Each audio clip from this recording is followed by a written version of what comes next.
Wow! I'm ready! Until dawn! When it's time to party, we will party hard.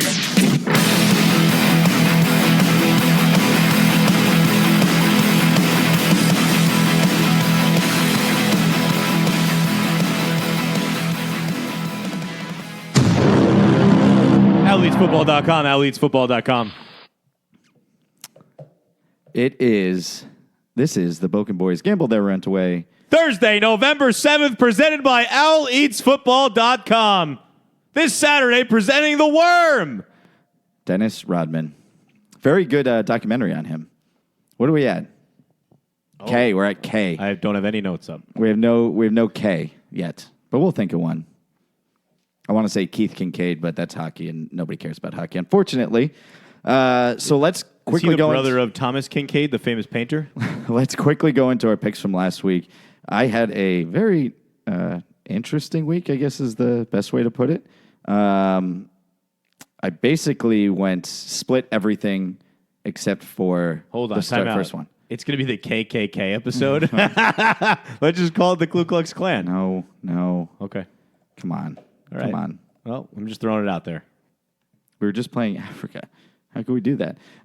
So really, basically, literally split everything except for two. The Florida did not cover. They lost by 7 when I took them plus 6.5. Thank you, Vegas. Fuck you guys. Fuck bookmakers. And they did not cover the over 46 because it was 24-17. So that was rough. -2 to start. Oregon covered by a lot, 56-24. Quack, quack, Mr. Ducksworth. They murdered USC. Let's go. What's next? TCU money line. Oh my God, did they get murdered? I didn't even put the score up here, but their starting quarterback got hurt in the middle of the game, and they were tied, and they lost by 12 or something, 12 or 15. But the over hit, 58.5, did hit, and I think they scored like 70. Then Michigan. Okay. All right. Michigan at Maryland. They did easily cover the 21-point spread. They won 38-7. Did not cover the over of 56. So 1-1 there. And Wake Forest won 44. Wake Forest NC State at Wake Forest. Wake Forest won 44-10. Covered 7.5 easily. Did not cover the 60 spread of the over. So one over was right, the other 2 were wrong. I went 4-5 this week. 1-1 on my blow. It was an okay week. Demon Deacons, though, are good. I like them a lot. I like them a lot. Love the Demon Deacons. TCU on their second or third string quarterback now. This is their second starting quarterback to get hurt this year. Michigan did let Maryland score, though, so not that good. They're not that good. They didn't score as many points as Minnesota did on Maryland, which means Minnesota is better than Michigan. Oh, and quickly, I guess we'll do it when I actually... Now let's just go into it. College football first playoff rankings came out. Ohio State's number 1. Can you explain? I just don't know how. So I thought about this, and I understand what you had said, that they can see the games they're playing for the rest of the year. These are the best teams, so they want to make sure that they're in or close to in at the point of like the end before like actually at the playoff. Here's what I don't understand: how LSU isn't number 1, because basically they have to be. They're 8-0 with wins against Texas, Florida, Mississippi State, and Auburn.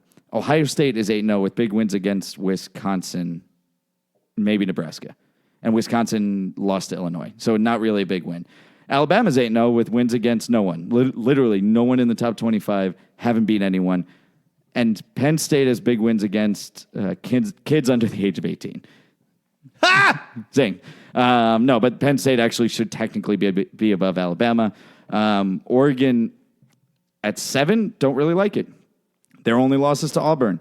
Georgia's only lost to South Carolina. Auburn's a much better team than South Carolina. Oregon has destroyed everybody since then. Remember they went on that 6-game stretch where they didn't allow more than 6 points and they were scoring 50 points a game? I think they're getting a little bit disrespected here.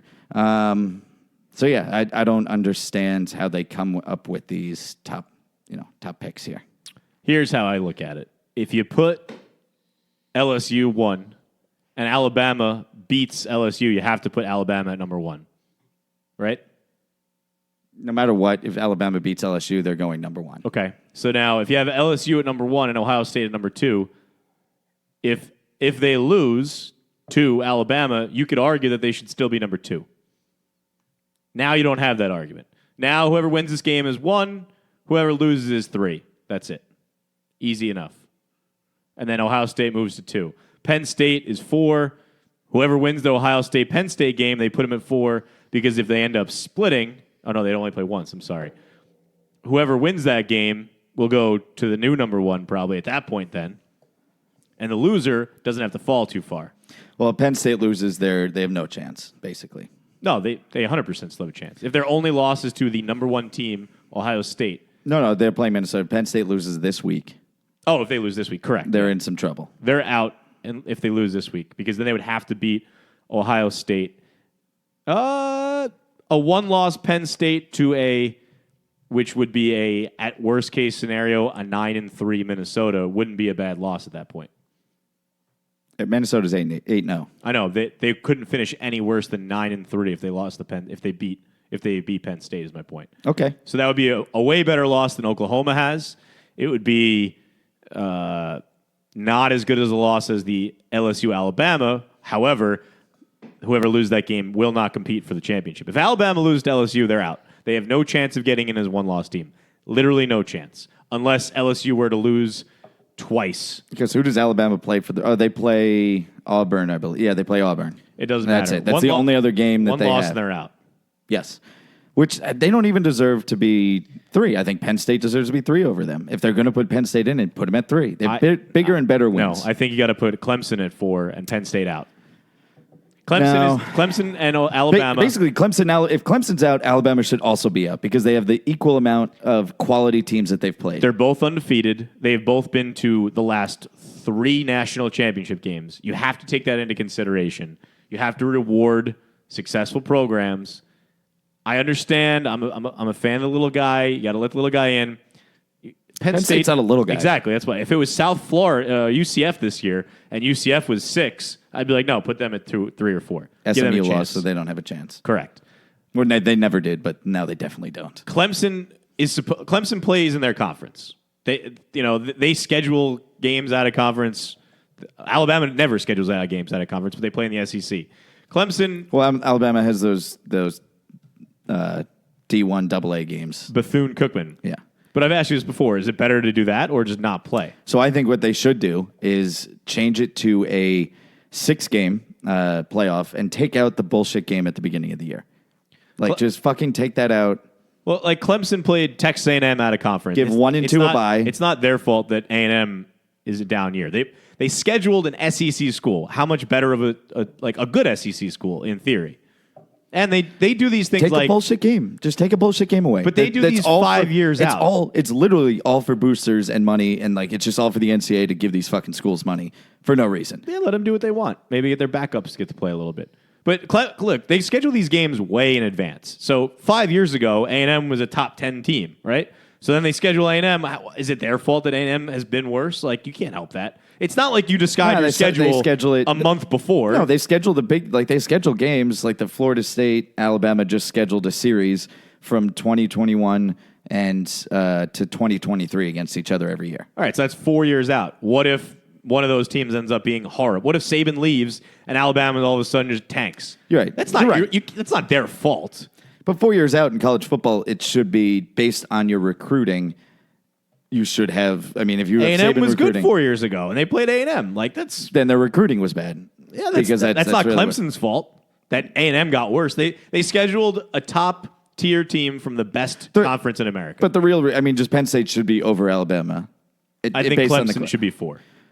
No, Penn State should be over Alabama. Clemson should still be 5 because Alabama. Leave Alabama 3. Clemson's won every game, but they did have the close game against UNC. An undefeated Alabama or an undefeated Clemson cannot miss the college football playoff. And with the way it looks right now, one of them would be out. I know it's not possible for them to both be out because of the way it sets up. Clemson's not going to lose another game. Correct. Alabama. And Alabama has to either lose one or,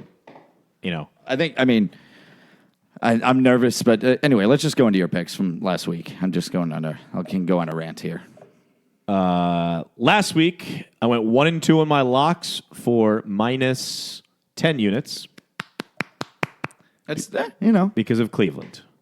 If Cleveland would have won the game outright, I would have been up 10 units. If they would have covered the spread, I would have been up 25 units. I'm sorry, 30 units. Oh, fuck. I got to keep talking. I would have been up 30 units if they would have won that game by 3 or more. I got to put my pool host in. Just forgot that it's Thursday. It is Thursday. And we have like 10 minutes till they lock in for today. Yeah. I understand Cleveland sucks. How do they lose to Brandon Allen? Who the fuck is Brandon Allen? It's not Brandon Allen. It's Denver's defense. They're on and off every other week. Well, it was Cleveland's defense is what lost them the game. Noah Fant caught a 2-yard pass and ran it for 90 yards. Yep. He's very fast. All right, but come on. They were giving up 9 yards per carry in the first 3 quarters. So, Cleveland's defense, which was good last year, their defense was good. And then they traded everybody. And Baker was pretty good last year, but he wasn't great. He was good when Kitchens took over, which now Kitchens is the worst. I don't understand what the fuck's going on. What, Baker Mayfield? It's the play calling and the offensive line sucks. Shut either. I get it. This is who he is, and he says this is who I am. I speak up. You're not good, man. Nobody cares what you say when you're bad. Just look at the good guys in the league that don't. So now people can listen to him. Well, he shaved his mustache off. He shaved everything. He said he didn't deserve anything. Well, he doesn't deserve to speak either. I like him. I still like him. Speak when spoken to, Baker. Okay, that's rough. So the one lock was Cleveland -3. That was obviously a loss. We lost the parlay. We hit 1, 2, 3. We hit 3 of the 4 legs of the parlay. We hit Buffalo. We hit Philly. We hit Carolina. All pretty easily, actually. And we lost Cleveland. And then for the teaser, we won the tease. We had San Fran and Arizona over 33. That was not ever in doubt. Tampa Bay plus 16.5, also never in doubt. Buffalo and as a pick'em, also never in doubt. So that was a pretty easy win on the tease. On my other 3 picks, I went 2-1. Miami plus 3. That was a W. They won outright over the Jets, who suck. Ryan Fitzpatrick, a top 10 quarterback statistically over the last 4 weeks. Our Christian Kirk player prop lost. He had 2 catches in the first quarter. Didn't record a catch the rest of the game. Not good quarterback play from Kyler Murray. He underthrew him twice, threw it behind him 3 times. It was not a good day. The San Fran defense got after him. Arizona, Tampa Bay this week. Who do you like? Arizona is in Tampa. I like Tampa, but I like the points with Arizona. Kansas City, Tennessee. I'm wavering on this one. Sorry to interrupt. Tennessee. That's what I picked right now, and I fucking hate it. I hate that I'm picking Tennessee. If Mahomes comes back? If Mahomes plays, you switch the pick. Yes. I have till 1 o'clock after. It's just really for tonight that I'm putting everything in. Correct. Okay, continue. Last one we had was Washington Buffalo under 37. It got a little tight at the end there as it hit 33, but we won that one. So overall, we went 3-3 for minus 10 units. We went 1-2 on our locks, 2-1 on the fun ones. So hopefully, I will never bet on Cleveland again. In fact, this week we are betting against Cleveland for the dog of the week. Ooh. The cuck of the week, I should say. So that's my picks from last week. Real quick before I go into my college picks, I'm really moving up the pick'em. I was in 79th or 89th place, and I'm in 50th now. 2 weeks in a row in the top 10. I was number 4 and then number 9 this week. Deemer won. Deemer won. Didn't put picks in for 4 weeks. I saw that. I was like, how is his total 47? I asked him. I was like, that's what I said. I said, you won. I was like, have you been getting 4 right? He's like, nah, I just forgot about it for a while. First week back, he wins. Fucking bullshit. I need to get in Bum Best League, actually. Shit. I'll do it next week. And we're back. At least I saw that. All right, so let's go into my picks of the week. I don't think I have any music. I don't. SEC. Starting off with the SEC. Got to pick the LSU Alabama game. It's LSU at Alabama. Bama is favored by 6.5. I guess I really just think this is like, let's disrespect LSU this week. They are very, very good. What's the Tua update?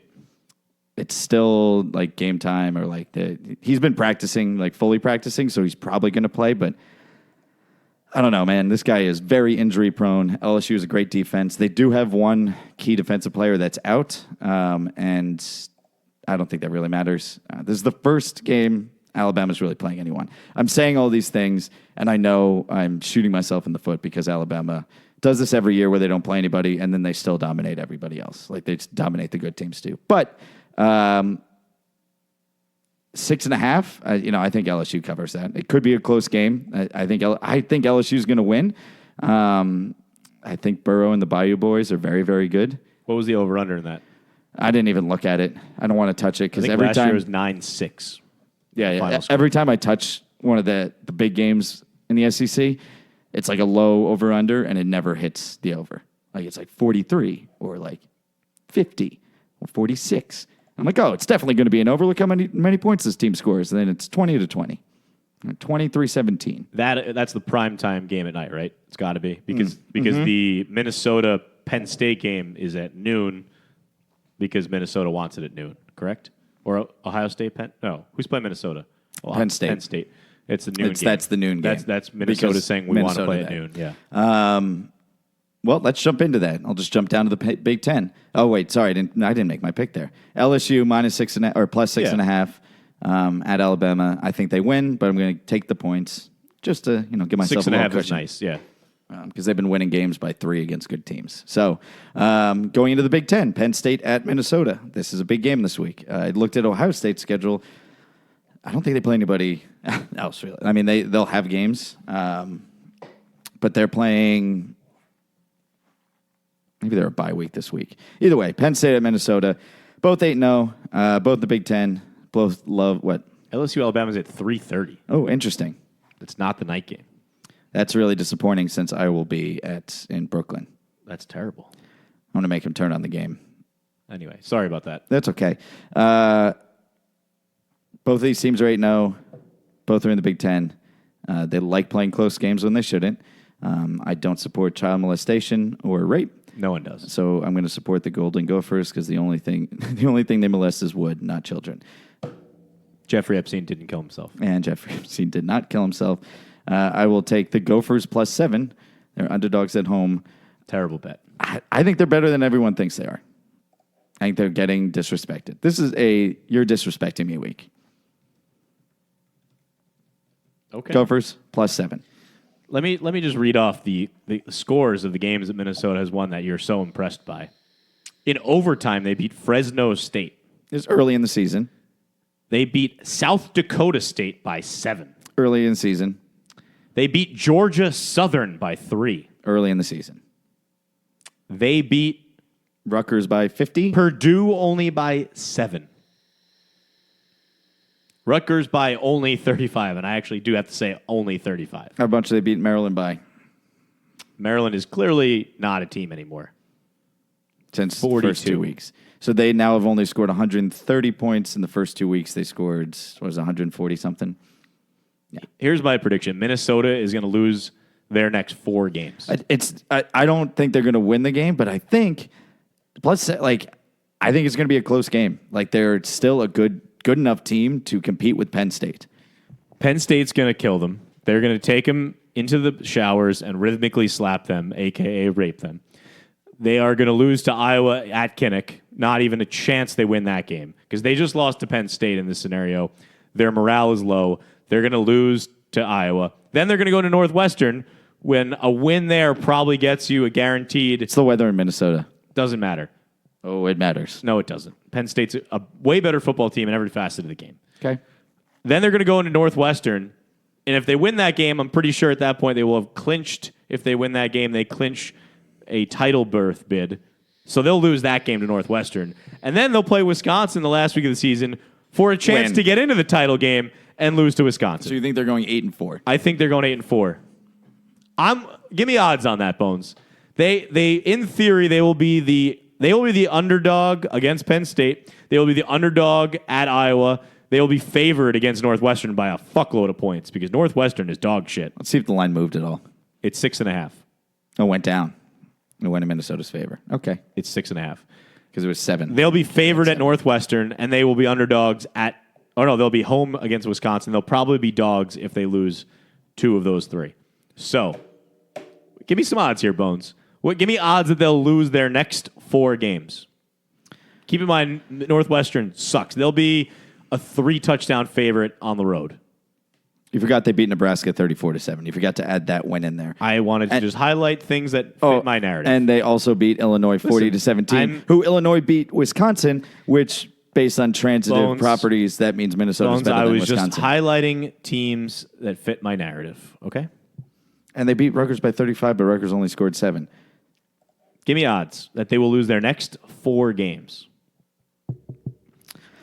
You have to assume that if you parlayed their 3 good games together, you probably get about plus 200. Throw in that Northwestern dog shit team, you're probably getting, I'd say, losing their next 4 games. Plus 1,500 is probably what I'd say it would be. They're going to be a favorite in 2. They'll be a favorite in one of them, 2 by far. Northwestern and... I don't know about Wisconsin. If they lose 3 in a row, they will not be favored at Wisconsin, at home against Wisconsin. They will not be.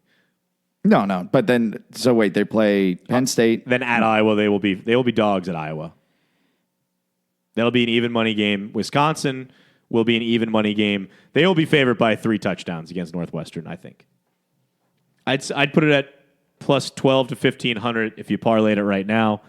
Give me 5-1 odds they lose their next 4 games. I'll bet you $10 right now. 5-1 odds. I'm giving you 5-1. 3-1 odds better. Deal. We'll take it. We have our first board bet from the Boken Boys podcast. Shout, we haven't done this before. Minnesota is going to lose their next 4 games. Okay. Going into the Pac-12. Can't wait till they upset Penn State. I know. I just mushed Minnesota or Penn State so hard. How are you going to say they're going to lose to Northwestern? I don't know. Northwestern's playing tough. Yeah, 5-1 was to get me to bet it because I was realistically like 15-1 that they lose their next probably. 4. So I'm not going to give you. I'll bet you $1 maybe. See, that's maybe why, $10. That's why I just gave it to you.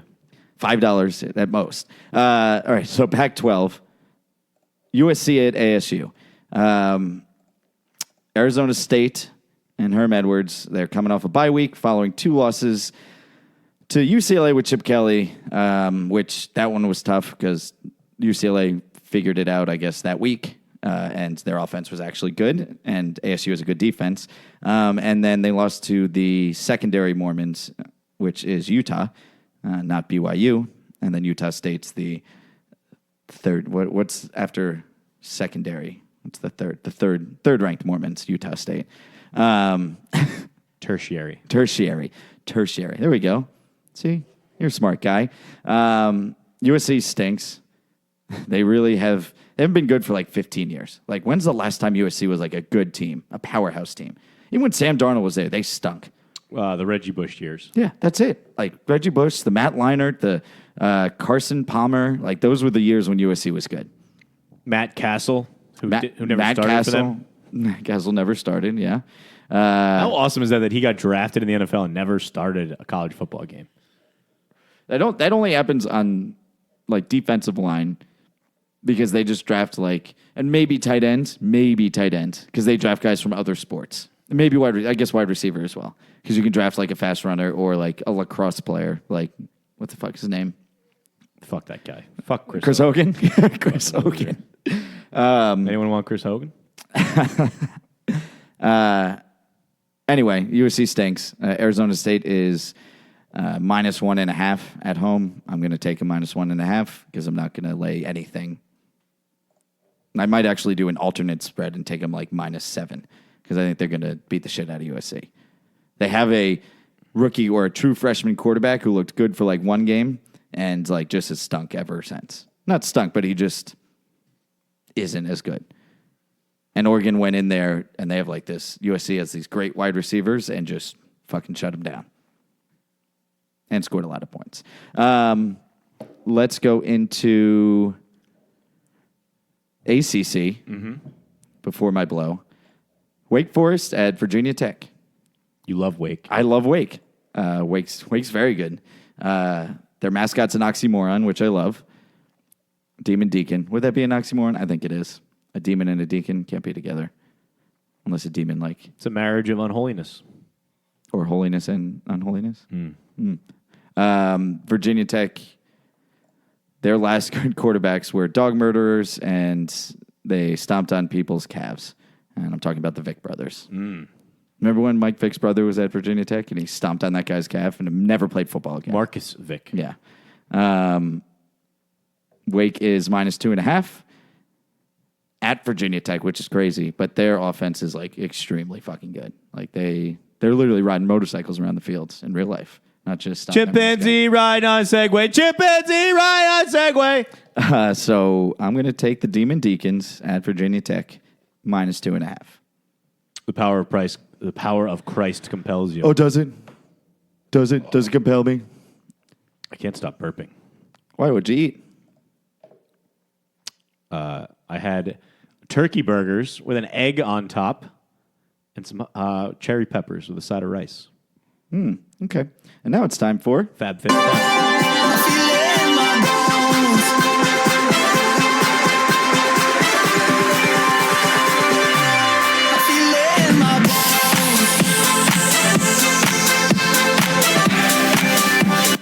So I think you know where I'm going to go. There's only one conference left. It's the Big 12. Iowa State at Oklahoma. It's the Oklahoma comeback game. I think Jalen Hurts is going to throw for 900 yards and run for 800 yards. He's just going to win the Heisman outright in this game. The wheels are also back on the Sooner Schooner, which they were being completed last week when they lost. And they are ready to go this week. This is at Oklahoma. I think they're going to come out pissed. I think they're going to score a lot of fucking points. And I think their defense is going to come out really fucking good. And Hurts is plus 300 right now to win the Heisman. Tied with Tua, favorite Joe Burrow at plus 150. No, I know Joe Burrow's favored. If he wins out, if he beats Alabama, he basically wins it. Like unless he has like an abysmal week. Yeah, like he has to have like a 4-pick week. Yeah, which just doesn't happen in college football at that level. Like when you're that good, it did happen in the NFL, just not in college football. So Oklahoma's only 14.5-point favorites, and I'm going to take that like 100%, and the over 68 because if they're 14, they should be. If the over 68, they should realistically be like 27-point favorites. Because the only way that over hits is if they score a lot of fucking points. And if they score a lot of fucking points, even if they come close to the over, they're going to score a lot of fucking points. And Iowa State is not going to score a lot of fucking points. What was the number? 60 what? 68. Mm-hmm. I'm going to take the over 68 as well. Like I said, I think I said this a couple weeks ago. They've never failed to get to 60 points in a game this year. Correct. So they're going to be at 60. Yes. At the worst. Uh-huh. And what was it? 61. 90. It was 89 last week that they covered. Well, the spread 89. was 57. Wow, look at you with math, huh? 41 plus 48. I can do it. Don't count Bones out on math. He can't math do guy. math. Yeah, I'm a math guy. So yeah, that's my blow, and those are my picks this week. Nice. And I guess we'll lead you off with.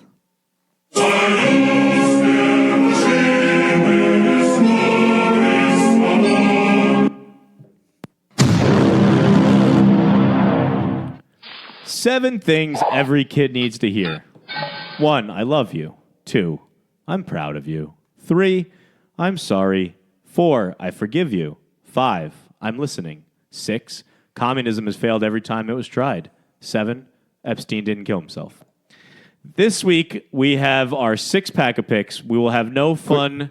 Go ahead. Quickly before we go into that, did you see that China is now allowing companies to fail for the first time ever? They've never let companies fail. Yeah, they just take them over and use them as a spy They're apparatus. now allowing them to fail.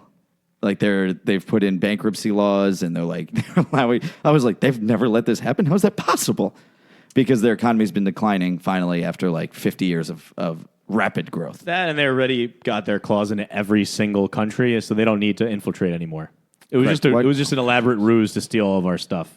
Not Malaysia. What country was it? Where there's a skyscraper going up at like one a month, some rate like that, and it's all China ships in 5,000 workers, builds a skyscraper, builds another skyscraper, ships in another 5,000, brings those guys out. It's crazy. I believe it. Continue. Long week, tough week for me, so we have no theatrics. I'm just going to give you the 6 picks this week. Cambodia. That was it. Cambodia. I love Cambodian breasts milk. You also love their dictator, Pol Pot. Pol Pot. I want one of the most finest. ruthless dictators of all time. Look, dictators. He killed like 50% of their population. Listen, if you listen to our other podcast, you'll know that I have a soft spot for the dictators. They can be good people. Continue. I'm sorry. Hitler was an artist, you know. Autistic.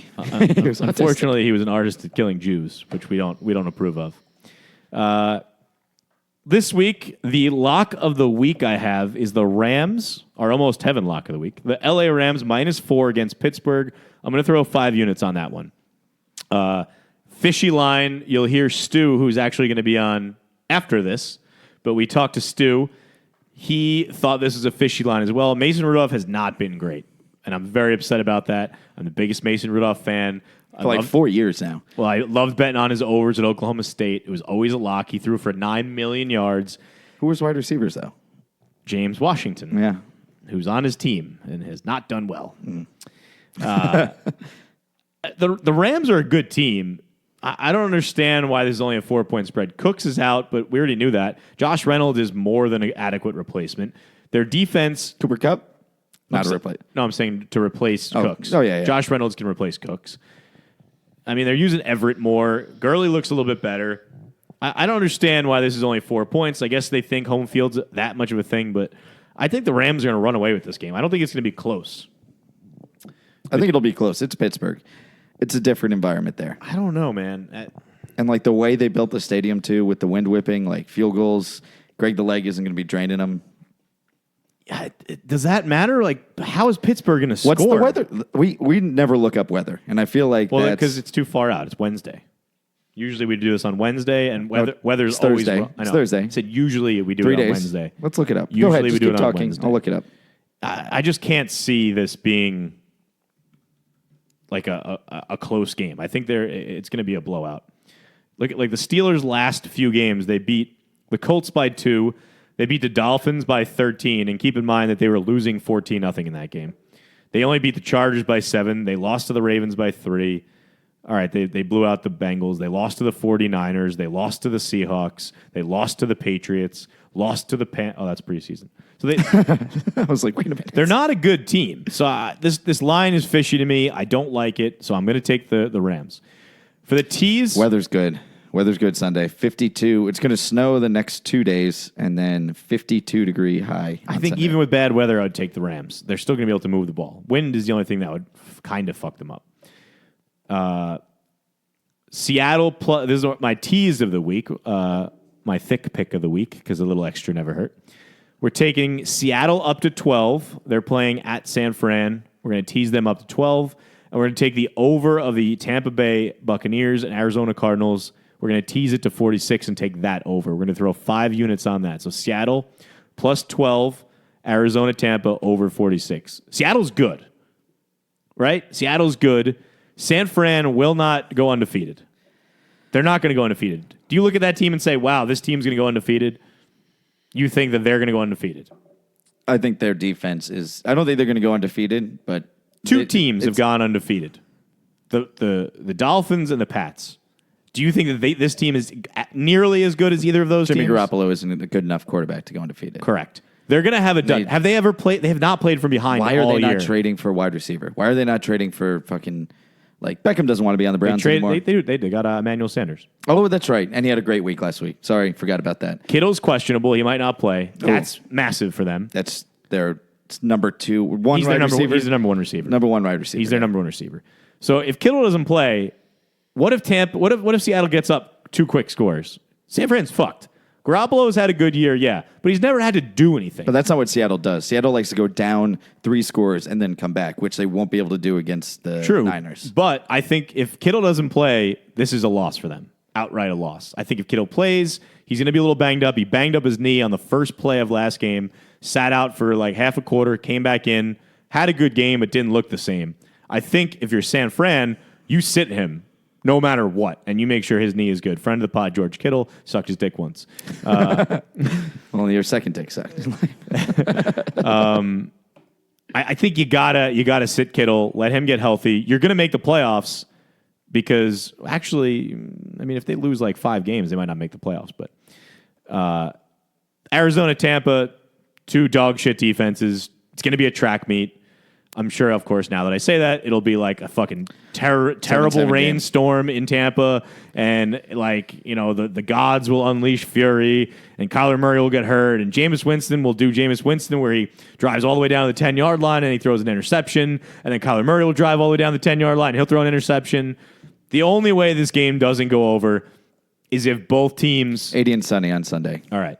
So here's the only thing. Now, this is the only thing that would scare me. Both teams, the total yards in this game, each team's going to have over 400 total yards each, maybe even over 500. The only thing that scares me is the Cardinals love kicking field goals from inside their own 10, and the Buccaneers love turning the ball over from inside their own 10. That's the only way this doesn't get over. The yardage, I would take over 1,000 total yards in this game. I hope Mike Evans has another week like he did last week. Evans will have a week. Let's just jump right into my Christian Kirk player prop. He had his first bad week as a pro this year. Who? Christian Kirk. He had 2 catches for 9 yards. You mean when he played? Because Correct. There's been a lot of games where it was the first bad game he's had all year long. Shout out to Deemer, who told me to sit him in fantasy, and I didn't. Well, he won the pool, though. He covered all. He hasn't played in 4 weeks, and he covered his fucking buy-in. Correct. Dick. So Christian Kirk will explode. He's going to have a 13-catch game for 182 yards and 1 score. That's my prediction for Christian Kirk. They're going to hang his line probably at 4.5 because he had a poor week last week. Murder this over. I would take, if there's alternate catch spreads, take him over 9 catches, take him over 10 catches. He will be double-digit catches. He will have triple-digit, 3-digit. That's 3. 1, 2, yards. Trey. And he will have single-digit, not 0 touchdowns. Let's see. The underdog of the week, I'm going to agree with Stu, who you're hearing a little bit. Buffalo plus 2.5. I will reiterate the stats for Buffalo. Cleveland is 0-3 at home. You're just iterating them. Iterate, that's true, because you haven't heard it yet. Cleveland's 0-3 at home, straight up. Buffalo's 3-0 on the road, straight up.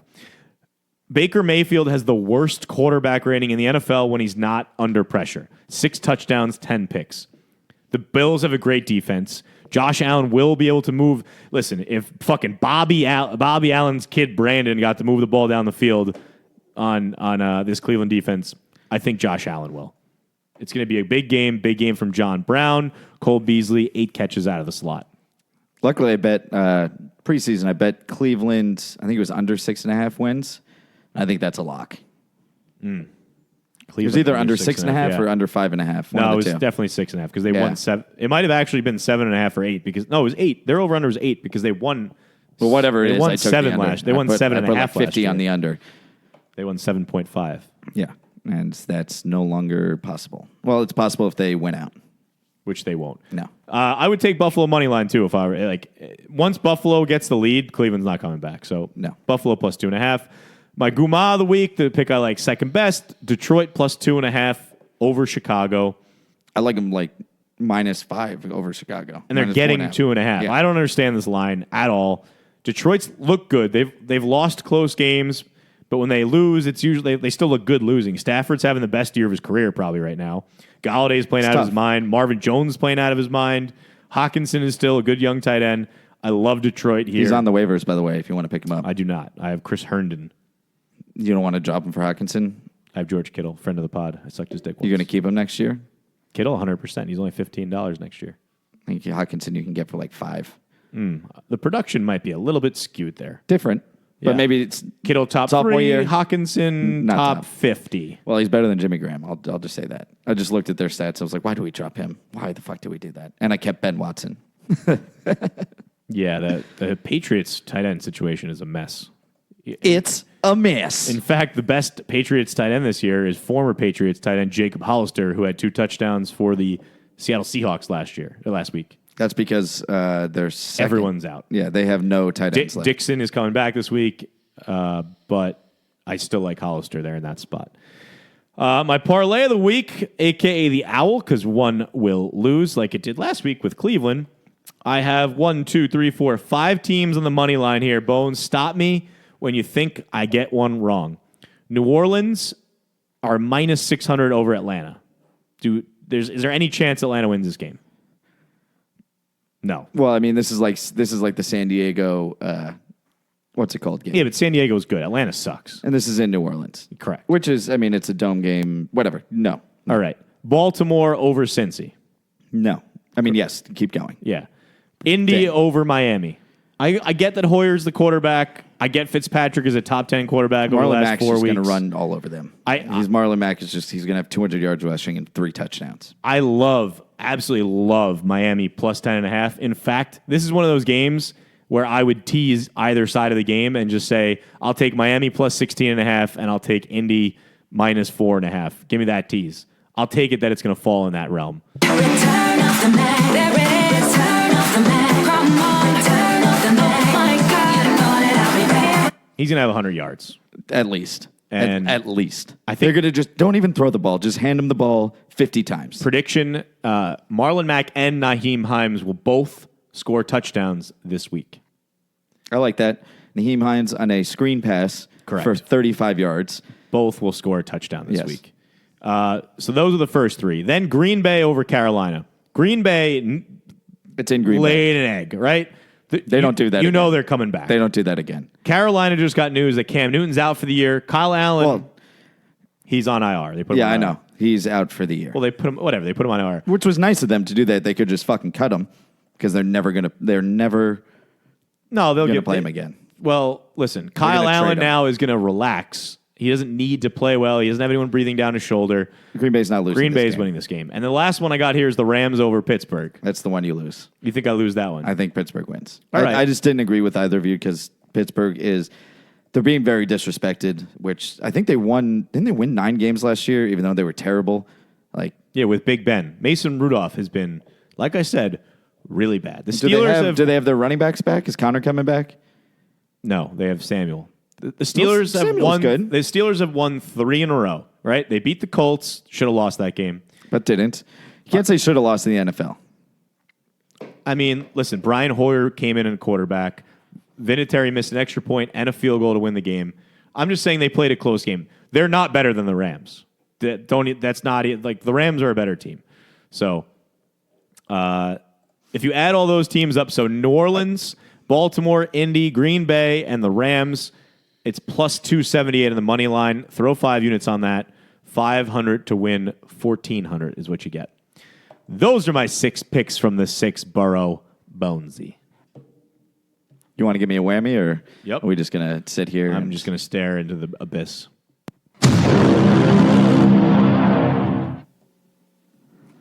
Hi, Stu. Hey, Bones. My phone didn't want to work because it didn't want me to get these picks out. I hung up on you because I was plugged into the wrong area. So not your phone. Oh. And joining us from OwlEatsFootball.com, Stu. I don't know if I want you to say my website name anymore. I don't think people want to go there anymore. So.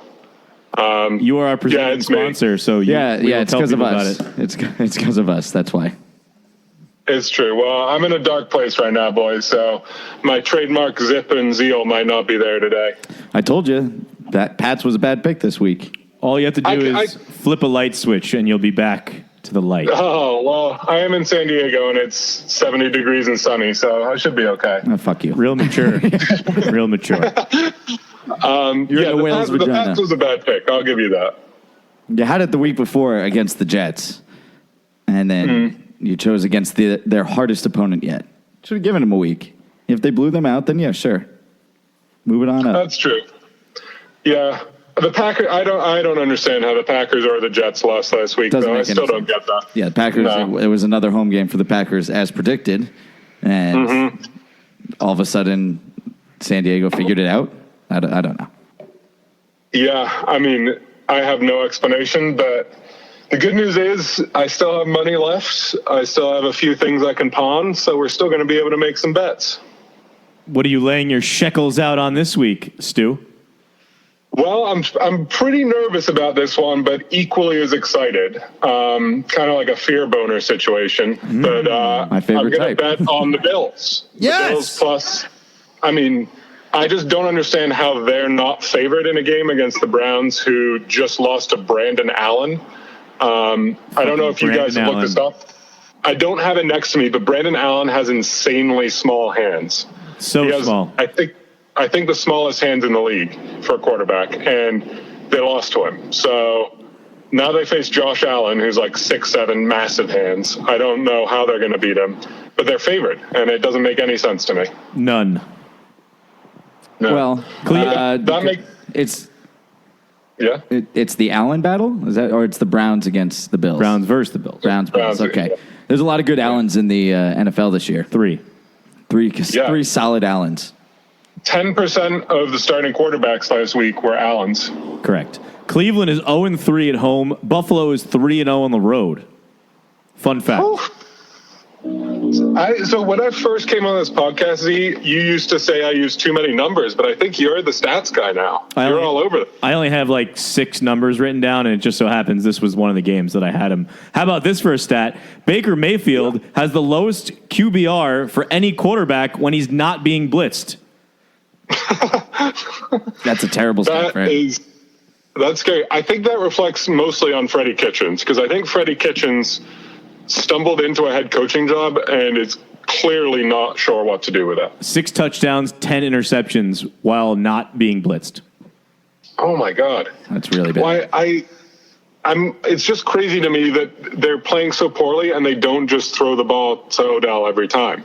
Like, if you're going to lose, just try losing that way instead of doing whatever they're doing. Well, Baker is, he's anti-gay, so I think that might be the problem. Correct. Oh. Yeah. Now, now Aaron Rodgers would have no problem throwing Odell. He would only throw it to Odell. He would feed him the rock. I agree with you, though. I don't know why he doesn't just throw it up to Odell. Just throw it in his direction. Make him make the mistake. One other weird thing that's happening in this game that makes me a little bit nervous is Kareem Hunt comes back.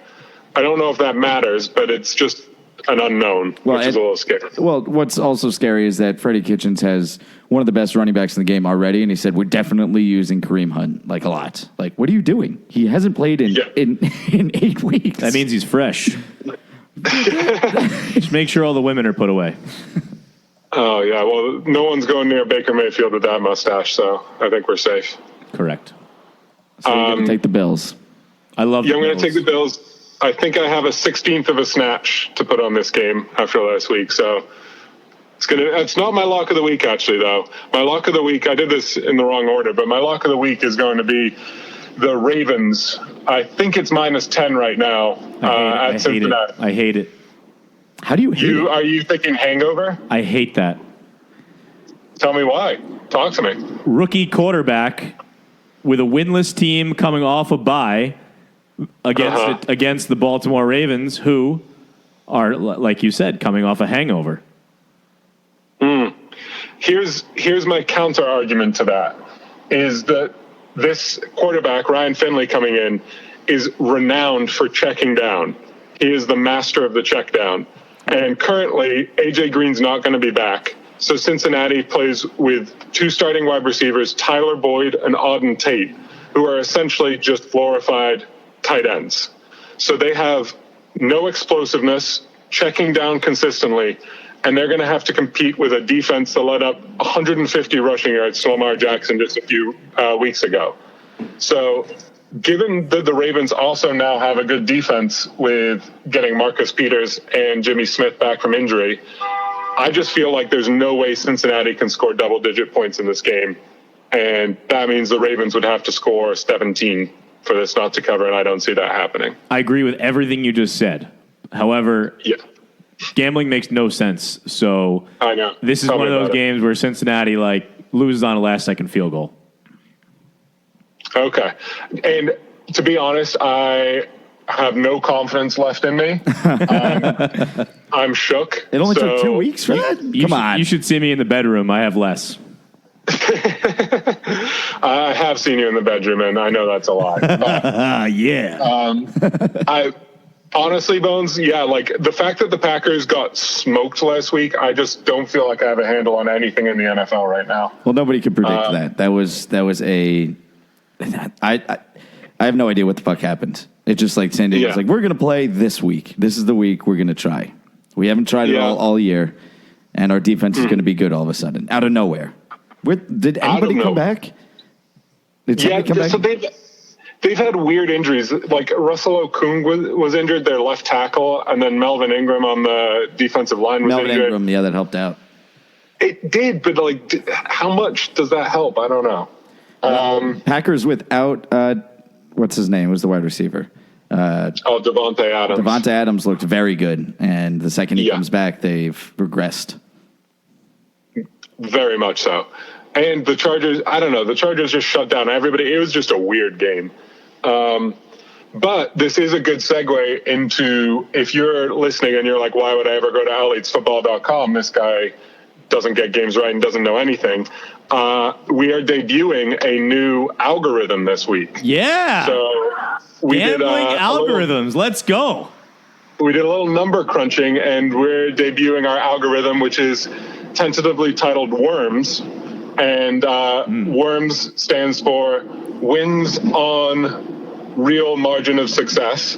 And so we have, on Saturday, we're going to have up predictions for every game based on our algorithm. And if you don't trust me, then trust an algorithm. Trust the numbers. Numbers never lie. Is the spokesman for the Worms Dennis Rodman? Oh, no, but it should be. That's You just got to, he's in Korea. You got to go get him. North Korea, though. Yeah. So that'll be tough. Yeah. Maybe that can be like a Boken Boys on the Road podcast. In North Korea?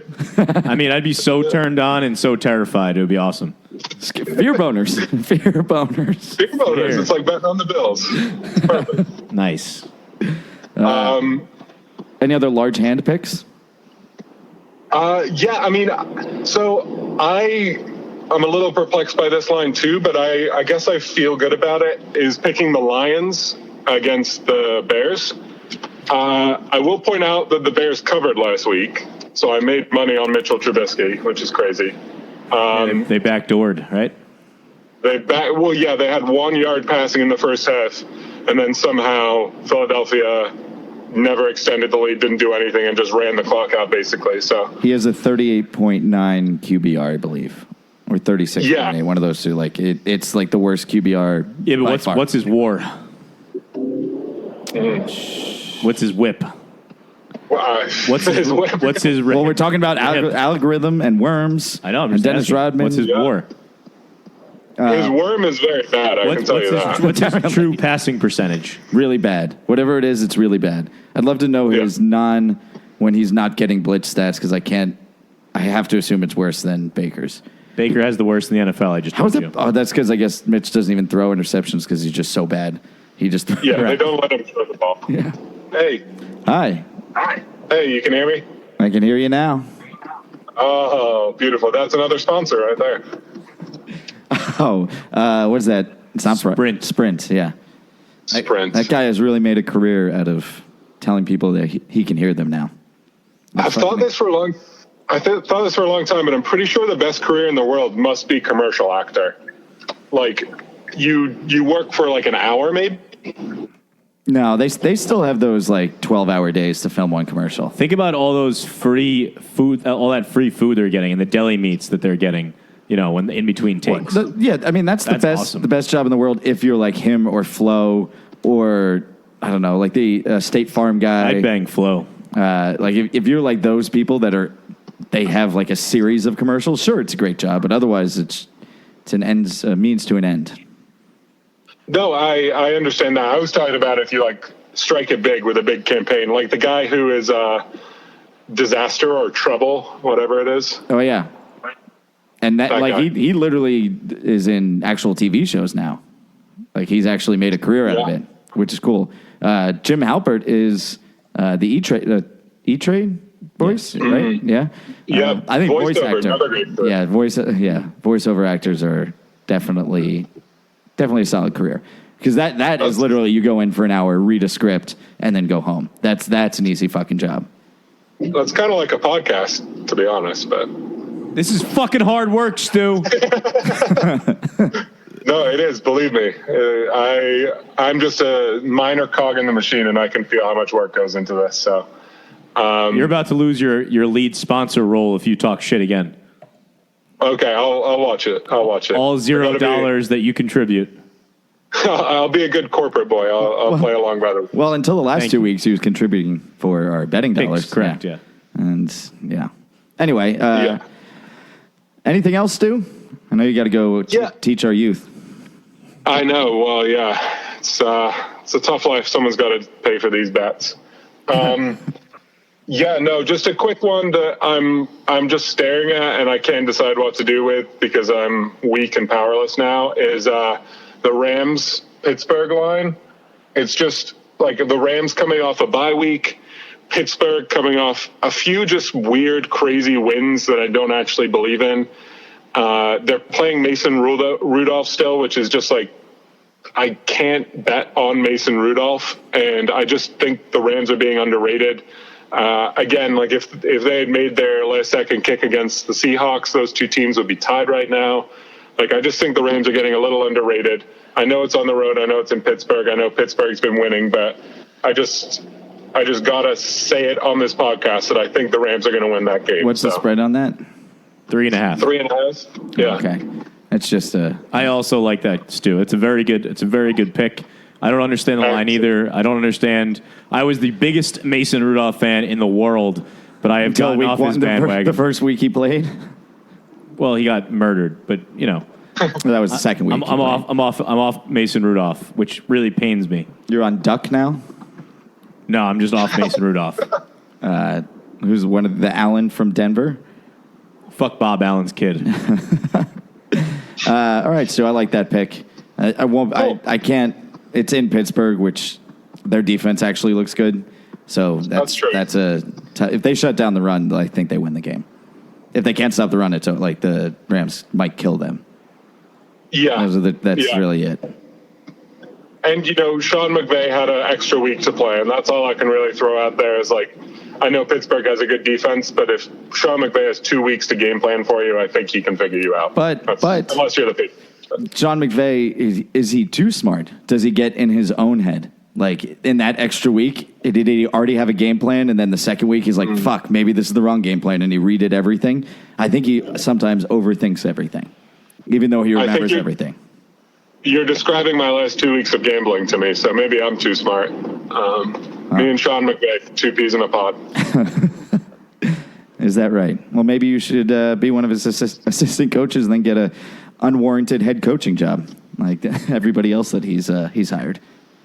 Yeah, believe it or not, I think I like my life better now than I would if I was head coaching the Cincinnati Bengals. So I'm gonna stick where I'm at, tutoring kids and losing gambling. I'd rather be Zach Taylor. Well, it's the difference between you and me, Z. I would get so much football pussy. Are we sure about that? Nope. Hey, one more game I just wanted to pick your brain about. How did you feel about Miami plus 10.5 against Indy? Yeah, I like it. I think Miami, honestly, is... everybody got it in their head that they're just tanking, and they certainly are. But, like, Ryan Fitzpatrick just goes out and slings the ball, and I don't think he's playing with any agenda on his mind. Top 10 quarterback over the last 4 weeks, Ryan Fitzpatrick. Yeah, and every year he does this. Every year he plays for a team, and people are like, oh, they got Ryan Fitzpatrick, they're not going to be very good. And then they overperform with him. And at some point, we just have to start expecting them to be okay. And, Indy is great. Indy's a really good team, but Indy doesn't blow anybody out. And so I like Miami plus 10 if you're throwing that at me. I also think Hoyer blew his load last week. I think he's going to come in and suck as the starter. Yeah, he's definitely a one-load quarterback. Hoyer really fucked me. Well, Indy fucked me in DraftKings because I had Brisket starting as my quarterback, which once he went down, I was like, oh, okay, so I lost. I lost everything. Getting 2 points from him. I was like, oh, that's all right. I guess I'm done. Yeah. All right, Stu. Well, thanks again. Unless you have something else, we'll let you go here. No, just Saturday. You can check out all the Worms predictions along with my interpretations of them, and Some will be right this week. Some will be right, and then we'll just bounce back slowly until we build up our snatches. I like it. Ladies and gentlemen, the host, owner, lead writer, and picker for OwlEatsFootball.com debuting his new Worms segment this Saturday, presented by Dennis Rodman himself, Mr. Stu. Thanks for joining the pod. Thanks for having me, boys. Talk to you later. Bye-bye.